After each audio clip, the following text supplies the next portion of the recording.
Astronom Astroloji Dünyası'na hepiniz hoş geldiniz. Ben hermetik astroloğunuz Berçin. Bugün sizinle Başak Burcu'nda gerçekleşecek olan yeni aydan bahsedeceğim.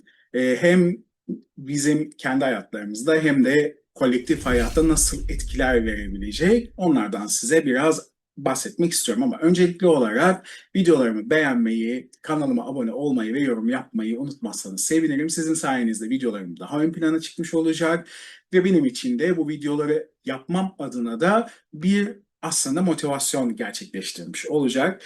Olumsuz yorumlarınız varsa onları da ekleyebilirsiniz. Benim için hiç sorun değil. Sonuç itibariyle her yoruma açığız. E, evet, bunu da hatırlatmış olduktan sonra İstanbul haritasına göre sabah saat 09.06'da gerçekleşmiş olan size Başak Burcu'nun 0 derecesindeki yeni aydan bahsetmek istiyorum. Şimdi öncelikle Başak denildiği zaman ilk aklımıza gelen üretkenlik ve verimlilik simgesi. Öyle değil mi? Yani burada bir hasat zamanında bahseder çünkü. Ama aynı zamanda Başak buğdayı da simgeler. Bu da beslenmeyi işaret edebilir. Yani daha doğrusu doğal beslenmeyle alakalı konuları gündeme getirecektir. Başak Burcu'nun Zodyak'ın 6. evine düşmesi aslında sağlıkla ilgili hatta hastalıklar adına ve ilaçlar adına da yeni tedavilerin ortaya çıkacağını, aynı zamanda bizim hayatlarımızda günlük rutin işleri harekete geçirecek etkilerin oluşacağını, bu yeni ayın bize doğasında vereceği ana temalar olarak ele alabiliriz. Tabii ki hayvanlarla ilgili konular da ortaya çıkacaktır bu arada. Bilginiz olsun. Yani evcil hayvanlarla alakalı bir takım konularda gündeme gelebilir bu yeni ayın burada konusuyla birlikte. Tabii burada yükselen terazinin hani hukuk, adalet ve ilişkiler adına da bir vurgu yapacağını burada söyleyebilirim. Sosyal konular ön plana çıkacaktır ve özellikle yardımlaşma ve yardım kurumları ve bunlarla alakalı konuların vurgu kazanacağı ve bu alanlarda yeni başlangıçların da yaşanılabileceği bir aslında dönemden bahsedebiliriz. Yani bu dönemi işaret edebilir. Tabii burada toplumsal olarak hizmet alınan alanları da ilgilendirecektir. Bu konularla ilgili de hak, adalet ve hukuk konuları gündeme tabii ki gelecektir. Bu konulara baktığımız zaman özellikle 6. evin konuları çalışanların yani çalışan kesimin burada konularını ön plana çıkartacaktır. Yani mavi yakalı kişiler adına bazı düzenlemeler, bazı yapılması gereken iyileştirici süreçlerin oluşabileceğini öngörebiliriz ya da yepyeni bir yapılanmaya gidecektir. Bununla alakalı bir takım etkileşimler ortaya çıkabilir. Ee, yani burada bir aslında döngü oluşacaktır. Öyle söyleyebilirim. Tabii burada sağlık adına da hani bilim, sağlık, hani ilim adına da bazı buluşların ve hani yine hastalıklarla alakalı yeni tedavilerin, yeni ilaçların ortaya çıkması ve bu çalışmaların gündeme gelmesi öngörülebilir. Ancak bu konuda aceleci bir izlenim ve hatta hazır olunamama etkileri vardır. Daha yol alınması gereken durumlar yani olduğu ve bittiği hiçbir şekilde getirmeden iyi şekilde sonuçlanarak ortaya çıkması gerekmektedir. Yani Ar-Ge'si bitmemiş, araştırma ve geliştirilmesi bitmemiş olan işler ortaya çıkarsa bu konularda zarar görülebileceğini ve olumsuz dönüşlerin alınabileceğini söyleyebilirim. Her ne kadar burada başkalarına destek, topluma hizmet vurgusu ön planda olsa da işte bu özellikle sağlık sektörü olmak üzere birçok alanı da etkileyecektir. Burada Regulus sabit yıldızının vurgusu vardır ve bu sabit yıldızın etkisi Marsiyendir arkadaşlar.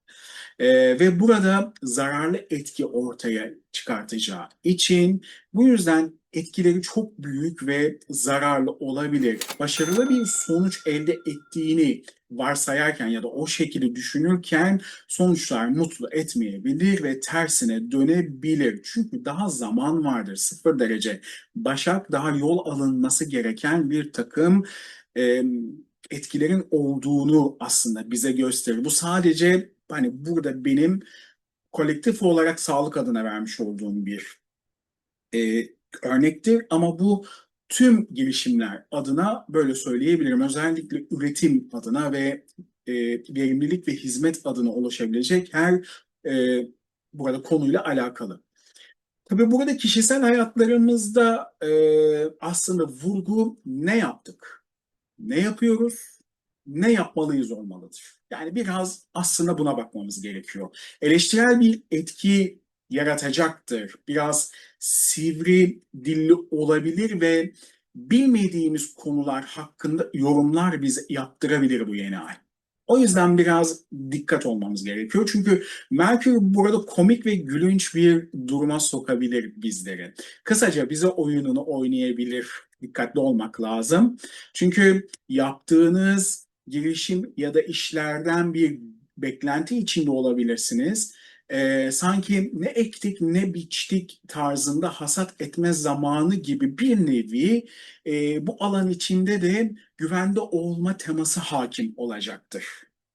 Ama çok iyi şekilde organize etme ve planlama, ortaya koyma şeklimizi bir aslında gözden geçirme, bir nevi şapkamızı ortaya koyma gibi ve etrafımıza bakma gibi etkiler ortaya çıkacaktır. Tabii burada baktığımızda payımıza ne düşecek? Hani ne ektiysek onu alma zamanı biraz daha planlı ve organize olma vaktini bize hatırlatacaktır. Biz sanki bunun farkına varacağız gibi. Tabii bu arada kendini çok yormak, hem burada kişisel alanda sağlığımıza ve yine çevremizdeki kişilerin sağlığına dikkat etmemiz bize gerektiğini burada aslında gösteriyor arkadaşlar. Burada özellikle bu yeni ayın ana temasına baktığımızda sağlık adısını, yani daha doğrusu medikal astrolojiye göre kalın ve ince bağırsaklar özellikle hassas ve önem burada kazanıyor.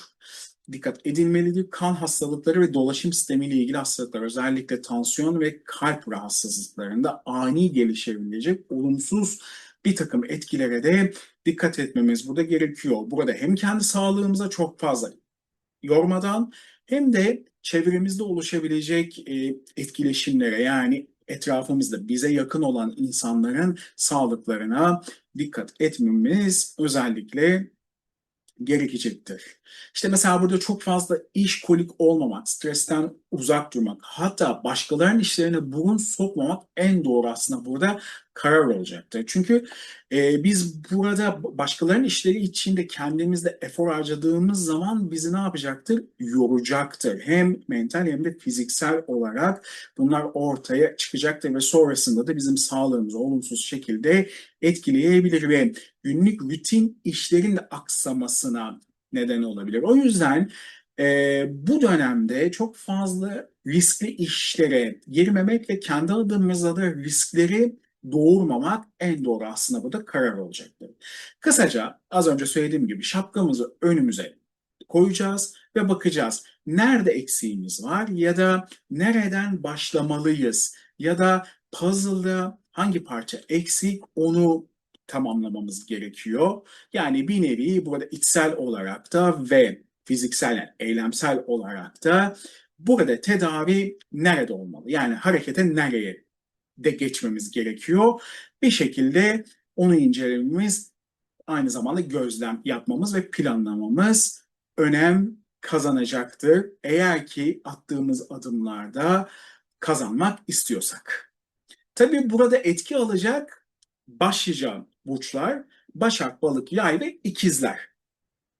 Özellikle burada gezegenleri olanlar. Ama 27 ile 0,3 derecesinde olan, yani o orb aralığında olan gezegenleri olan kişiler daha fazla etki alacaklardır arkadaşlar. Ve tabii ki bunu kendi natal haritaları üzerinden bu transit etkileri alacaklar ve kendi yine natal haritalarınız üzerinden e, etkilerini o ev konularına ya da o burç konularına göre almış olacaksınız. Bilginiz olsun. O yüzden her zaman söylüyoruz. Yani burç yorumları, günlük yorumlar değil, kendi natal haritanız, kendi doğum haritanız size özeldir ve kolektifte yani evrensel olarak almış olduğunuz o transit etkiler size özel olacaktır. Yani siz bir Oğlak burcusunuzdur ama milyon tane Oğlak burcu insan var. Aynı etkiyi almaz. Çünkü haritaları farklıdır. Sizler parasal anlamda etki alabilirsiniz ama bu başkası sağlık anlamında etki alabilir. Bazı iş anlamında etki alabilir. Bazı aile anlamında alabilir. Onun için herkesin haritası farklıdır ve ona göre etki alacaktır. Özellikle bunun altını çizmek istiyorum. Son zamanlarda astrolojiyi sadece burç yorumu, sadece efendime söyleyeyim günlük burç ve fal olarak ele alıyorlar ama bu konuda da bu astrolojinin pazarlama şeklinden aslında bir nebze kaynaklanıyor. Çünkü e, yani çıkıp burç yorum yapmak sanki hani sadece astroloji buymuş gibi e, ortaya çıkıyor ama asla değil. Astroloji gerçekten istatistiksel verilere dayanan ve inanılmaz derecede derin bir ilmi ve felsefi konusu olan bir e, ilimdir. Bunu çok net söyleyebiliyorum. Çünkü Jung biliyorsunuz psikolojide astrolojiyi kullanmıştır. Ve aynı zamanda kendi çalışmalarında parapsikolojiden, işte insanın gölge taraflarından, e, özellikle çalışmalarında faydalanmıştır arkadaşlar ve evlilik teorisini biliyorsunuz ki geliştirmiştir. Eğer ki yine bu psikolojiyle ilgilenen varsa ve bunu astrolojiyle yapmıştır. Yani uzun yıllar astroloji ve gezegen hareketleriyle çalışmıştır. Yani bugün bir psikoloji alanında ve özellikle psikiyatri alanında dünyaca literatür olan bir isim eğer ki astrolojiyle çalışmışsa demek ki bir doğruluk payı vardır veya incelenmesi gereken ve derinliği olan bir ilim olduğunu çok rahatlıkla görebiliyoruz ki Orta Çağ'da zaten tıptan mezun olunabilmesi için astroloji sınavının özellikle geçilmesi gerekiyormuş. Neyse bunlar çok farklı konular. Ama bu son zamanlarda özellikle astrolojiye karşı böyle antipatik bazı yazılar ve paylaşımlar da sonuç itibariyle burada gördüğüm için burada bunu sizinle paylaşmak istedim. İnanmak zorunda değilsiniz ya da inanmayabilirsiniz. Ondan sonra biz hiç kimseye inansın ya da hiç kimseye inanmalısın da buna demiyoruz. Ama inanmayan kişiler danışmanlık aldığında ya da astrolojinin içerisine girdiğinde diyorlar şöyle bir nasıl olabilir? Yani inanamıyorum. %85, %90 her şeyimi söyleyebiliyorsunuz. Çünkü sonuçta karşımızdaki insanları biz tanımıyoruz. Yani sadece doğum haritalarına göre yorumlar yapıyoruz. Demek ki bir doğruluk payı var ki biz de bu konularda özellikle seanslarda ya da danışmanlık verdiğimiz kişilere onların bize geri bildirimlerindeki olumlu e, geri bildirimlerine göre demek ki bir olumlu tarafı var.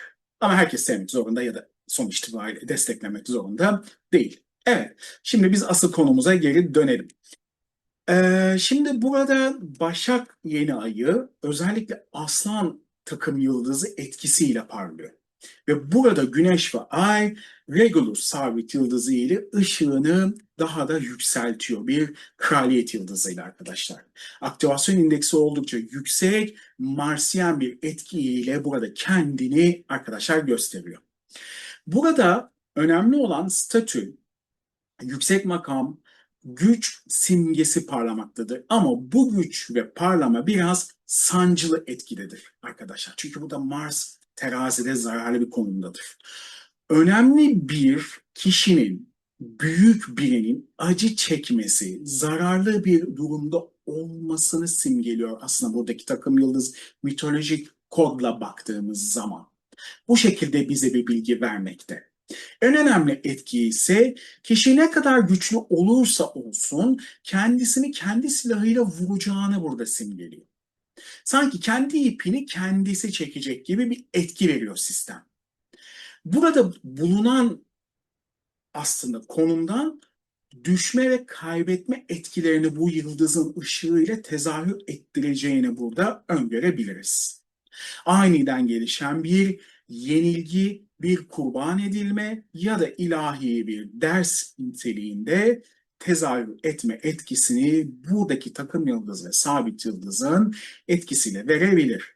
Mars'ın tabii burada az önce dediğim gibi terazide oluşu aslında başarılı görünen ya da olunan bir etkinin büyük, ani ve hızlı bir şekilde düşüşünü bize simgeleyecek.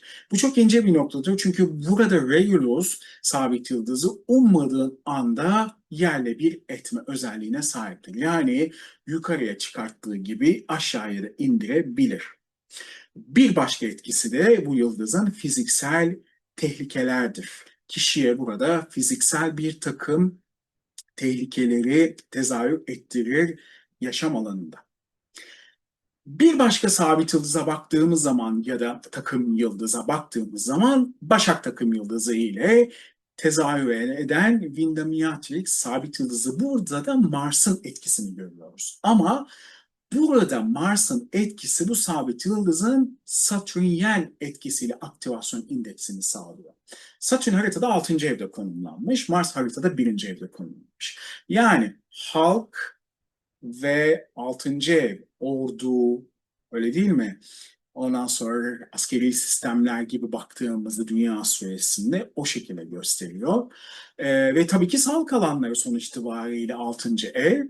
Bu yıldızın etkisine baktığımız zaman burada bir kurban etkisi içinde sebep ve sonuç ilişkisi nasıl şekillenip ilerlendiğini net göstergesidir aslında bu yıldıza bakıldığında.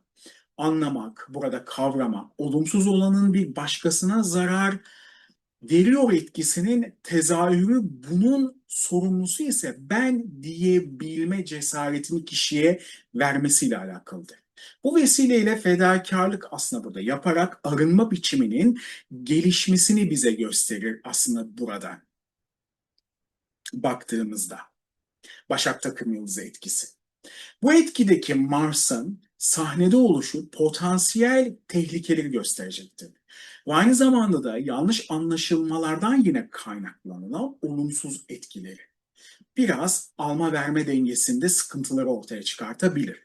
Karmik bir döngü burada gerçekleştirecektir ki bu karma, aslında bu karmik bu döngü ilk günahı bize gösterir.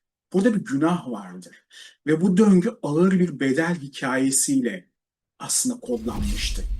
Şimdi o hikayenin aslında gerçekleşmesi ve yaşanması gerekmektedir arkadaşlar. Ne yazık ki bu etki toplumsal olarak ödenebileceğini göstermekte. Bu bir kişinin günahının 1000 kişi ile bedellenebileceğinin işaretini verebilir. Çünkü burada parlayan sabit yıldız Windham-Beatrix'tir. Windham-Beatrix birine verilen fırsatın nasıl kullanıldığının ve sonucunun bu fırsatın sana ne getirdiğinin işaretini verir. Yani ne ekersen onu biçersin bize dedirtir. Hasat zamanının aslında bize tamamıyla net göstergesidir bu sabit yıldız. Burada başarısızlıklar, olumsuz polemiklikler ortaya çıkabilir ya da aşağı doğru, dibe doğru çekilmeleri de gösterebilir. Eğer burada hatalar kabul edilirse ya da o sorumluluklar üstlenilirse, yani ben yaptım, benim sonucumda oldu denilirse ki bu kişi için son fırsattır. İşte burada o zaman yıldız olumlu etkisini güçlü bir şekilde kişi için içsel bir dönüşümü yaşatmasıyla birlikte olumlu etkiyi kişiye bir şekilde tezahür ettirecektir arkadaşlar. Bu yıldızın en büyük etkisi budur. Ve astrolojide genellikle dullar yıldızı olarak geçer. Yani burada eşin ölümünü verebilir ya da boşanmayla alakalıdır. Aslında tamamıyla bu etkiden dolayıdır. Sorumluluktur çünkü. Evlilikte sorumluluk alınmamıştır. Evlilikte hatalar yapılmıştır ve bu hataların sorumluluğunun ben olduğunu ya da bunların benim yüzümden olduğunu kişi üstüne almadığı için burada sıkıntı ve problemler ortaya çıkar ve bir günah vardır. Bu günah karmik bir etkidir. Aileden gelen bir günahtır ya da kişinin kendi bu yaşamada yapmış olduğu yanlışlardan ötürü çıkmış olan bir günahtır ve bu yüzden de takdiri ilahi olarak farklı şekilde kişiye tezahür edebilir. Yani bir nevi hasat zamanı burada devreye girecektir. Burada da göstergelere baktığımız zaman eril enerjinin burada kaybı gündeme gelebilir. Yani eğer ki burada bir kayıp varsa burada o kayıp eril enerjiden olacaktır. Bununla beraber bu sabit yıldız ve takım yıldızın etkisiyle haritaya baktığımız zaman burada suikastler, burada saldırılar, burada ataklar, özellikle uçak kazaları, aniden oluşan ve gelişen cinayetler ve bu cinayetler genellikle aile içerisinde oluşabilecek sıkıntı ve problemlerden de kaynaklanabilir. Aynı zamanda patlamalar ve yangınları da görebiliriz arkadaşlar. Tabii burada Başak Burcu derken haritada Başak Burcu'nun simgesi olan ve astrolojik olarak dispozitör yani yönetici gezegeni olan Merkür'e baktığım zaman ise Hydra takım yıldızından etki almaktadır. Merkür burada güçlü konumu ile aktif olmakta, burada kurnazlık ve anlamsız bir şekilde oluşabilen bahanelerin üretileceğini burada göstermektedir. Belki de aldatmanın baş aktörünü değil, onun suçlu ortağını bize bir şekilde temsil edecektir. Merkür üçüncü kişileri temsil edecektir bu etkilerde. Önceden planlanmış her türlü sahte ve uydurma aslında senaryolarını ya da dürüst olmayan eylemlerin göstergesi olarak bizim hayatlarımıza ya da kolektife tezahür edebilir. Ve bu durumda Merkür gölge yanını ve samimiyetsizliği ima ederek can acıtıcı o diliyle bir şekilde insanlara ya da çevremizdeki oluşabilecek olaylara karşı kişilere sıkıntı ve sorunlar bir şekilde verecektir. Ben öyle düşünüyorum. En olumsuz ifadeyle başkaları için kirli işleri yapan bir ücretli kişi işaret edebilir. Yani burada aslında gördüğünüz gibi suikastler yani az önce bahsettiğim gibi suikastlerin etkisi burada baskın olabilir. Çünkü ücretli kişiler burada tetikçileri işaret edebilir. Bu konuda özellikle üst makamdaki kişilerin dikkatli olması gerekmektedir. Bu takım yıldızının aynı zamanda arkadaşlar boğulma, suda kaybolma, asılma ve zehirlerle özellikle zehirlenmeyle alakalı bir takım etkileri de ortaya çıkartabilir. Dünya etkilerine baktığımız zaman yani kolektif açısından dünya anlamında nasıl etkiler aslında verecek, nasıl zararlı ya da hani olumlu bize bu kolektife, bu yeni ay, bu Başak yeni ayı bize nasıl etkileri getirebilir ona baktığımız zaman burada halkın aslında isyanı direkt olarak ortaya çıkabilir. Burada bir yandan haritaya bakıyorum çünkü. Ve özellikle maden ocaklarında olumsuz etkiler olabilir. Yine toprakla ilgili birçok şeyde verimsizlik ve pahalılık burada görülebilir. Aynı zamanda o verimsizlikten mesela pazarlarda ya da marketlerde daha az ürün mesela görülebilir ve bu daha az üründen dolayı da fiyatlar astronomik seviyeye gelebilir. Maden ocaklarındaki olumsuzluk ise burada çöküntüler ya da yine göçüklerle alakalı olabilir arkadaşlar. Yani böyle bir durum söz konusu olabilir. Bilginiz olsun. Yaş almış, özellikle yaşlı insanların hastalıkları ya da kayıpları görülebilir. Yani ülkelerce tanınmış ya da ünlü olmuş olan insanlarda bu görülebilir. Aynı zamanda toplumları etkileyen diplomatik yasalar ve kanunlar ve bu kanunların süreçleriyle ilgili bazı gelişmeler gündeme gelebilir. Burada bazı değişiklikler olma ihtimali olabilir. Ve burada yine toplumsal düzeyde sağlık adına olumsuz etkiler görülebilir. Yeni bir salgın ya da pandemi olmayacaktır ama gizli bir pandemi gibi bunu düşünebilirsiniz. Böyle bir etkileri görebiliriz. Beklenen kanun tasarılarında gecikme ve olumsuz etkiler beklenebilir. Yani beklediğiniz bir şey gündeme gelmeyebilir ya da şu zamanda beklediğiniz bir onaylanması gereken bazı şeylerin daha ileri bir tarihe atılması söz konusu olabilir. Yine toplumsal etkili grev ve protesto ayaklanmaları bir kere gözlemleyebiliriz ki halkın sesinin bu dönemde daha fazla ve daha sert ve mücadeleci bir şekilde çıkabileceğini tüm dünya geneli için öngörebilirim. bazı kaotik ortamlar olabilir ve düzeni bozabilecek bazı etkilerle karşı karşıya gelebiliriz bu yeni aydan sonra. Çünkü halkı direkt etkilediğini burada söylemek istiyorum. Özellikle bu yeni ayın. Maalesef ki depremler ve yanardağlar adına da ve toprak hareketlilikleri adına da ve özellikle de toprak yine kayması adına da ve yine obruklar ya da göçükler adına da olumsuz durumlar oluşabilir. Aile içi bazı katliamlar, özellikle kadınlara yönelik taciz ve tecavüz vakalarında artışlar görülebilir ve bunların aile içerisindeki bireyler tarafından gerçekleşme olasılıkları gerçekleşebilir. Bilginiz olsun ve özellikle burada gene kolektifte ve dünya genelinde sanat camiası adına skandal haberler görülebilir. Aile içindeki bireyler adına bazı riskli durumlar oluşabilir ve kayıplar söz konusu olabilir. Askeri alanda ordu adına belli düzenlenmeler ama bunun yanında da sıcak bazı çatışmaların artması, bazı hava saldırılarının oluşması gibi bazı e, etkiler oluşabilir ve bu da ülkeler adına ve sınırlar adına ülke halklarının içerisinde tedirginlikler oluşturabilir. Aynı zamanda siber saldırılar adına da özellikle kamu dairelerini hedef alacak girişimler ve sorunlar ortaya çıkabilir. Bunun sonucunda kısıtlanmalar ve işlemleri yapılamama, yani belli bir süre hizmet verilememe gibi etkiler de oluşabilir.